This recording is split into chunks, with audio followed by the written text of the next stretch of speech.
Hi guys, Kun here. Today I'm going to talk a little bit about Energy Shield and its weaknesses. And as you know, if you have Life Flask, you can't really regenerate Energy Shield because Life Flask only apply to life itself, not to Energy Shield. That's a weakness, but that's not the only weakness. There is a weakness that isn't as apparent to people, and I'm going to demonstrate this right now. I'm at Merciless difficulty Act 1 Terraces right now to demonstrate this. The enemies over here don't deal as much damage, but as you will see in a second, they are still able to stun me for some reason.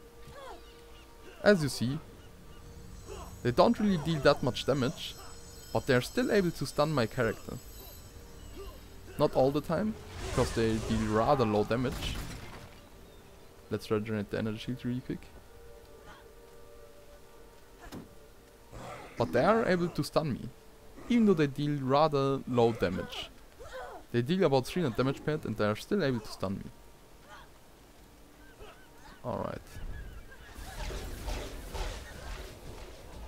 Why is this the case? Why are these enemies able to stun me? Even though I have about 4000 life and they deal 300 damage per hit, why are they able to stun me? In order to understand this, we first need to look at how the stun mechanic works in this game. The duration of the stun is based upon the amount of life you lose with a single hit. Basically, if you lose about 30% life of your total life in a single hit, you are stunned, let's say, for 1 second. And if you lose 50% of your life in a single hit, you are stunned for about 1.5 seconds. Keep in mind, these numbers are pulled right out of my ass right now, but the basic principle is the more life you lose in a single hit, the longer you are stunned.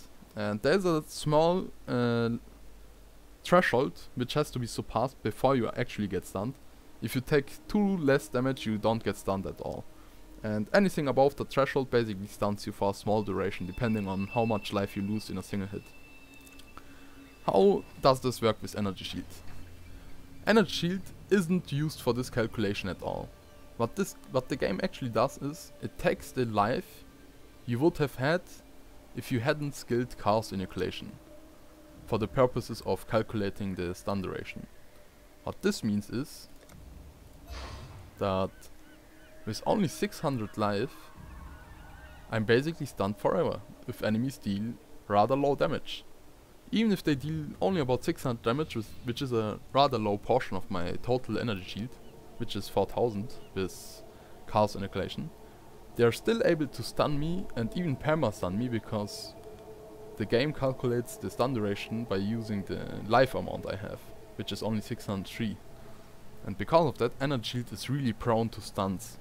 And that's also the reason why the Marvel boss I did on my last video was really hard, because the stun duration of the freeze effect is also based on the amount of life you lose in a single hit. And because of that, she's basically able to perma-freeze me because I'm using Energy Shield. And that's why Energy Shield is really prone to stuns, and you have to be really careful in maps, because if you get perma-stunned, you might instantly die because your character is rendered unable to do anything. And that's why I'm using the Spell Totem, because even if I'm perma-stunned, the Spell Totem is still able to shoot off Ice Spears, and if he manages to freeze my enemies, they can't perma-stun me, and then I'm able to cast again. And that's basically it. As you can see, there's a rather huge weakness to Energy Shield. There are other weaknesses, like that you can't use Flask to increase Energy Shield, or that you are prone to dots, damage over time spells, because they don't let you regenerate your Energy Shield. But I hope that I gave you a little bit more insight on why Energy Shield has even more weaknesses than that. And keep that in mind when you're playing an Energy Shield based character, and don't get too ahead of yourself and think that you're basically unkillable because you have 10,000 Energy Shield, because you can get 10,000 Energy Shield rather easily, but it doesn't mean that you're invincible. You will still get stunned, and if you're perma-stunned, you will die. See you guys next time.